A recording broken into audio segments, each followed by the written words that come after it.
Hello mga kapolitika, magandang araw muli sa inyo. Maraming salamat sa pagtunghay to sa aking YouTube channel. Kung kayo ay bago pa lang, please don't forget to like and subscribe for more videos.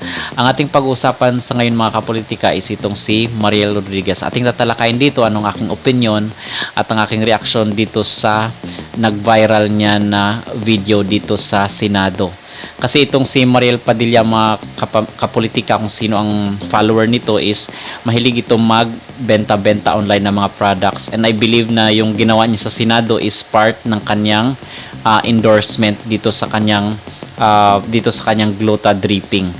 Na ang nangyari mga kapolitika, itong si Mariel Padilla is meron atang bill doon sa Senado na kung saan is pinuntahan niya, and some of the artists nakita ko nga doon, itong si Marian Rivera at itong si Gretchen Barreto. Merong bill na para sa entertainment industry.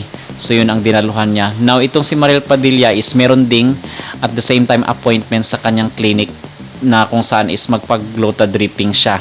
So ito daw is vitamins or mga pampaganda na dito tinutusok sa kanyang kamay, and ito ay maganda sa health. So yun ang ginawa niya kasi malilate na siya doon sa kanyang appointment dito sa clinic. So instead na hahabol siya doon, is ang ginawa niya mga kapolitika, doon na lang siya nag-gluta dripping sa Senado, and nag-live pa nga siya or nag-video, which is inulan nga ito ng batikos mga kapolitika kasi naman itong Senado is isang formal na institution at inappropriate.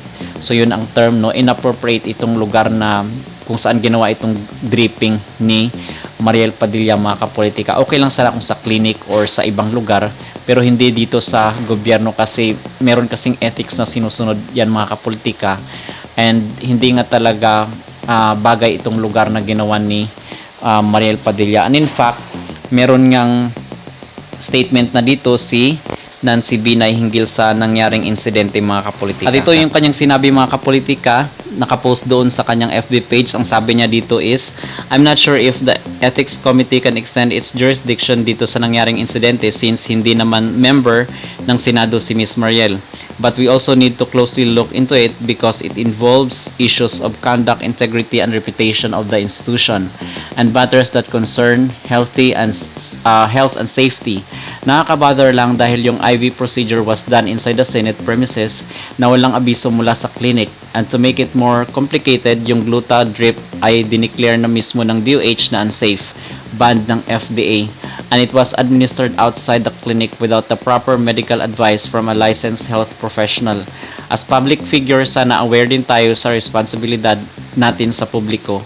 We might be promoting something na ipinagbabawal at illegal. At akala ng mga tao ay okay lang. Isipin din natin may kasamang kapanagutan ang pagiging artista, lalo na kung senador yung asawa mo. So yun yung sabi ni Senator Nancy Binay doon sa kanyang FB page mga kapolitika. And my point din naman itong si Senator Nancy Binay kasi nga merong ethics and ethics standard na sinusunod itong Senado, which is yun dapat ay in-advise din ni Senator Robin Padilla dito sa kanyang asawa, kasi meron naman sigurong knowledge itong si Senator Robin Padilla sa mga House rules at yung mga do's and don'ts dyan sa Senado, kasi nga may ethics silang sinusunod mga kapolitika. So in-advise niya na lang sana kasi siya naman yung senador dyan.